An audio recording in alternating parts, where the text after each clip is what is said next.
Praise the Lord. എഹെസ്കേൽ പ്രവാചകന്റെ പുസ്തകം 24 അധ്യായം 1 മുതൽ 27 വരെയുള്ള തിരുവചനങ്ങൾ. 9-ാം ആണ്ട് 10-ാം മാസം 10-ാം തീയതി യഹോവയുടെ അരുളപ്പാട് എനിക്കുണ്ടായതെന്തെന്നാൽ, മനുഷ്യപുത്ര, ഈ തീയതി ഇന്നത്തെ തീയതി തന്നെ എഴുതി വെക്കുക. ഇന്നു തന്നെ ബാബേൽ രാജാവ് യെരൂശലേമിനെ ആക്രമിച്ചിരിക്കുന്നു. നീ മത്സരഗൃഹത്തോട് ഒരു ഉപമ പ്രസ്താവിച്ച് പറയേണ്ടത്, യഹോവയായ കർത്താവ് ഇപ്രകാരം അരുളി ചെയ്യുന്നു. നീ ഒരു കുട്ടകം അടുപ്പത്ത് വെക്ക, അത് വെച്ച് അതിൽ വെള്ളമൊഴിക്ക. മാംസ കഷ്ണങ്ങൾ, തുട, കൈക്കുറക് മുതലായ നല്ല കഷണങ്ങളൊക്കെയും തന്നെ എടുത്ത് അതിലിടുക. ഉത്തമമായ അസ്ഥിഖണ്ഡങ്ങൾ കൊണ്ട് അതിനെ നിറയ്ക്കുക. ആട്ടിൻകൂട്ടത്തിൽ നിന്ന് വിശേഷമായതിനെ പിടിച്ചു കൊണ്ടുവന്ന അതിന്റെ കീഴെ വിറക് അടുക്കി അതിനെ നല്ലവണ്ണം പുഴുങ്ങുക. അതിന്റെ അസ്ഥികൾ അതിനകത്ത് കിടന്ന് വേകട്ടെ. അതുകൊണ്ട് യഹോവയായ കർത്താവ് ഇപ്രകാരം അരുളി ചെയ്യുന്നു. അകത്ത് ക്ലാവുള്ളതും ക്ലാവ് വിട്ടുപോകാത്തതുമായ കുട്ടകത്തിന്, രക്തപാതകമുള്ള നഗരത്തിന് തന്നെ അയ്യോ കഷ്ടം. അതിനെ ഖണ്ഡം ഖണ്ഡമായി പുറത്തെടുക്ക. ചീട്ട് അതിന്മേൽ വീണിട്ടില്ല. അവൾ ചൊരിഞ്ഞിരിക്കുന്ന രക്തം അവളുടെ മധ്യേ ഉണ്ട്. അവൾ അത് വെറും പാറമേലത്രേ ചൊരിഞ്ഞത്. മണ്ണുകൊണ്ട് മൂടുവാൻ തക്കവണ്ണം അത് നിലത്തൊഴിച്ചില്ല. ക്രോധം വരുത്തേണ്ടതിനും പ്രതികാരം ചെയ്യേണ്ടതിനും ഞാൻ അവൾ ചൊരിഞ്ഞ രക്തം മൂടിപ്പോകാതെ വണ്ണം അതിനെ വെറും പാറമേൽ തന്നെ നിർത്തിയിരിക്കുന്നു. അതുകൊണ്ട് യഹോവയായ കർത്താവ് ഇപ്രകാരം അരുളി ചെയ്യുന്നു. രക്തപാതകങ്ങളുടെ നഗരത്തിന് അയ്യോ കഷ്ടം. ഞാൻ വിറക് കൂമ്പാരം വലുതാക്കും.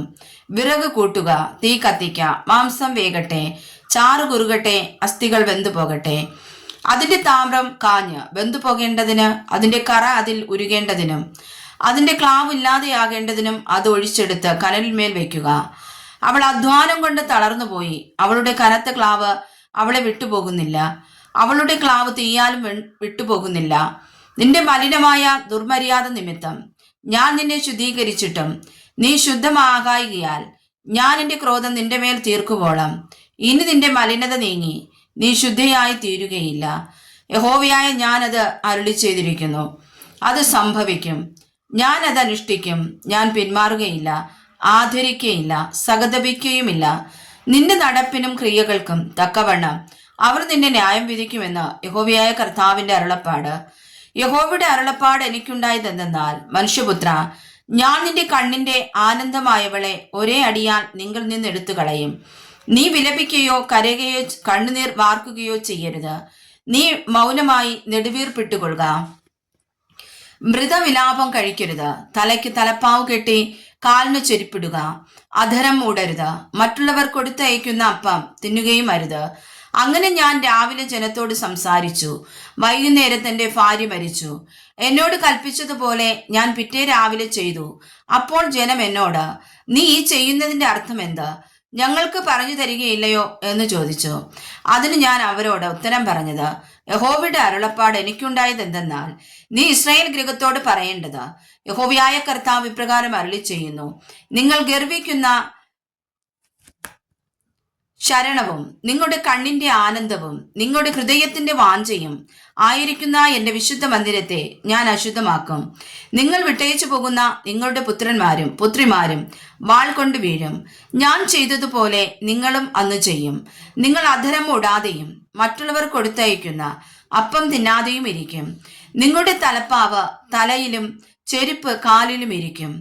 നിങ്ങൾ വിലപിക്കുകയോ കരയുകയോ ചെയ്യാതെ നിങ്ങളുടെ അകൃത്യങ്ങളിൽ തന്നെ ക്ഷയിച്ച് തമ്മിൽ തമ്മിൽ നോക്കി ഞരങ്ങും. ഇങ്ങനെ യെഹെസ്കേൽ നിങ്ങൾക്കൊരടയാളമായിരിക്കും. അവൻ ചെയ്തതുപോലെ ഒക്കെയും നിങ്ങളും ചെയ്യും. അത് സംഭവിക്കുമ്പോൾ ഞാൻ യഹോവയായ കർത്താവെന്ന് നിങ്ങൾ അറിയും.